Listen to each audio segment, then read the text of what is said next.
Salut les conducteurs avisés. Marre des manœuvres périlleuses en marche arrière? Les parkings deviennent un cauchemar? Ne cherchez plus. Dans cette vidéo, je vous présente le top 3 des caméras de recul qui vont transformer vos expériences de conduite. Fini les accidents et les sueurs froides, ces caméras vous offrent une visibilité inégalée. Attachez vos ceintures car je vais vous montrer comment résoudre ce problème une bonne fois pour toutes. Je vais commencer par la moins chère de la sélection à un prix autour des 40 € pour finir vers les 140 €. Donc restez bien jusqu'à la fin de la vidéo pour savoir quelle caméra de recul choisir en fonction de votre budget.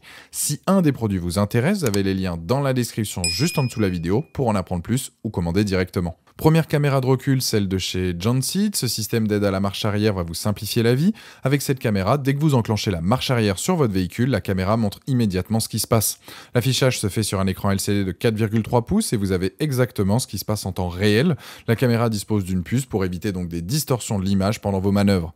Elle est typée 68, ce qui signifie que vous pouvez laisser votre voiture à l'extérieur sous la pluie. La caméra ne risque rien, idem si vous l'emmenez à la station de lavage car elle est étanche à l'eau et à la poussière.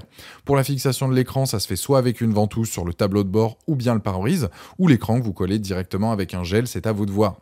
L'écran fait 122 mm par 77 par 17 d'épaisseur et il y a 3 boutons donc à l'arrière de l'écran pour faire varier contraste, luminosité. C'est pas très utile, le réglage par défaut est déjà très bien.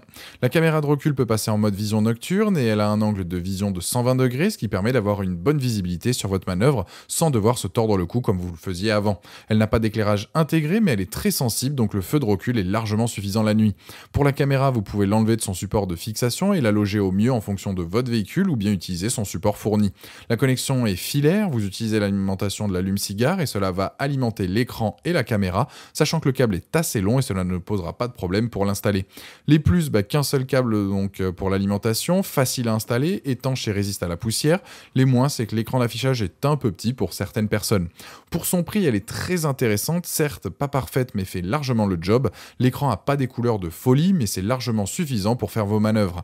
La fixation de la caméra aurait pu être un peu mieux, en tout cas c'est un produit qui vaut le détour et qui a la note de 4,2 sur 5 avec plus de 790 évaluations clients sur Amazon. Et c'est donc le premier lien dans la description de cette vidéo. Je vous invite à cliquer dessus pour voir plus de détails ou commander directement. Deuxième caméra de recul, celle de chez Tomoya, donc sans fil HD. Là on est sur une caméra de recul donc sans fil avec une définition HD, avec un écran de 5 pouces. Si vous recherchez une caméra sans fil fiable, c'est un modèle qui devrait vous plaire.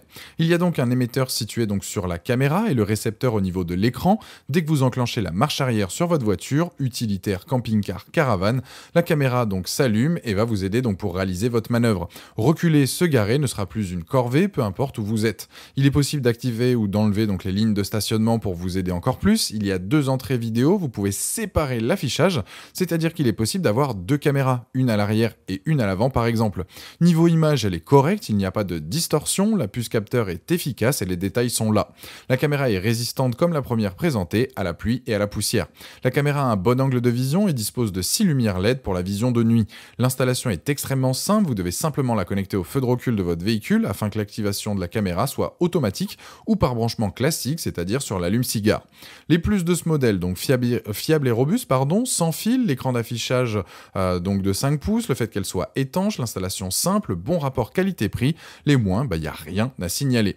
C'est donc un modèle fiable, facile à installer qui va vous simplifier la vie, car l'émetteur et le récepteur peuvent communiquer jusqu'à 10 mètres de distance, qui permet de l'utiliser sur plein de véhicules. Ce produit a la note de 4,4 sur 5 avec plus de 230 évaluations clients sur Amazon, et c'est donc le deuxième lien dans la description de cette vidéo. Je vous invite à cliquer dessus pour voir la fiche produit ou commander directement. Troisième caméra de recul, celle de chez Autovox, la W7. On est là aussi sur une caméra sans fil de haute qualité qui est légère avec un écran compact de 17 par 12 par 9 cm.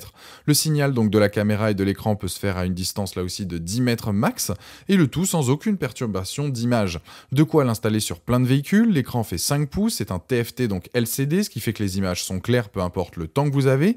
L'écran en plus de ça ne va pas encombrer tout votre tableau de bord. Concernant la caméra, il n'y a pas de distorsion de l'image et il est possible de régler la caméra au mieux en fonction de vos besoins pour avoir un bon angle de vision. Elle est typée 68, fonctionne parfaitement la nuit avec sa vision nocturne qui peut indiquer les objets à 3 mètres de votre voiture et le tout dans l'obscurité. Pour l'installation, c'est là aussi facile à mettre en place du fait qu'elle soit sans fil. Dès que vous enclenchez la marche arrière, l'écran va s'allumer pour voir ce qu'il se passe en direct.